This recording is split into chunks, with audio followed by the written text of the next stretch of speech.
அம்மா ஓ என்னப்பா என்னம்மா இன்னைக்கு சூப்பரான லஞ்ச் போல. இன்னைக்கு வந்து செம்மையான லஞ்சு. எங்க வீட்ல எல்லாமே வெளில போயிட்டாங்க. கல்பனாவும் வெளில போயிட்டாங்க, எங்க வீட்லயும் வெளில போயிட்டாங்க. அதனால வந்து எனக்கு மட்டும் தான் சாப்பாடு. அதனால வந்து எனக்கு வந்து எப்படி சாப்பிடணும்னு கேட்டா ஒண்ணு கஞ்சி மாதிரி லிக்விட் மாதிரி குடிச்சா பிடிக்கும், இல்லனா ரொம்ப குழம்பு சொதன்னு ஊத்தி சாப்பிட்டா பிடிக்கும். ஆனா இன்னைக்கு எப்படி சாப்பிடணும்னு தோணுச்சு. இங்க வாங்க வாங்க வாங்க. இந்த தக்காளி தொக்கு வீடியோ எடுத்திருக்கேன். கண்டிப்பா நேற்று உப்புமா வீடியோ அப்லோட் பண்ண பாருங்க, அது மாதிரி தக்காளி தொக்கு வீடியோ அப்லோட் பண்ணுவேன். இங்க பாருங்க, இந்த பூண்டு, சின்ன வெங்காயம், பெரிய வெங்காயம், கருவேப்பிலை, கொத்தமல்லி, மிளகாத்தூள் எல்லாம் அந்த ஒரு சேர போட்டு அந்த நல்லெண்ணெய் கல்லெண்ணெய் ரெண்டுல ஏதாவது ஒன்று ஊற்றி செஞ்சு இந்த சுட்டாப்பளம் எல்லாம் வறுத்தாப்பளத்தை வச்சு இது மேலே வச்சுதா இப்படி இந்த பூண்டோட சேர்த்து சாப்பிடும் போது அந்த எண்ணெய் வாசத்துக்கு சாப்பாட்டுக்கும் என்னங்க இருக்குது உலகத்துல, வேற எதுவுமே இல்லைங்க. போதும்னு சொல்றது சாப்பாடு மட்டும் தான். அதை நல்லா சந்தோஷமா திருப்தியா சாப்பிட்டு போறது. இங்க பாருங்க,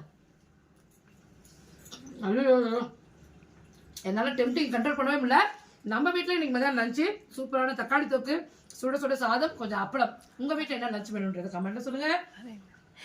இந்த மாதிரி ரெயின் ட்ராப் பேங்கிள்ஸ்ல இப்ப நியூவா ஸ்டாக் இருக்கோ, கண்டிப்பா இந்த வாட்ஸ்அப் நம்பருக்கு எனக்கு டெக்ஸ்ட் பண்ணுங்க, நான் உங்களுக்கு டிசைன் சென்ட் பண்றேன். டாடா, சாப்பிடலாம்.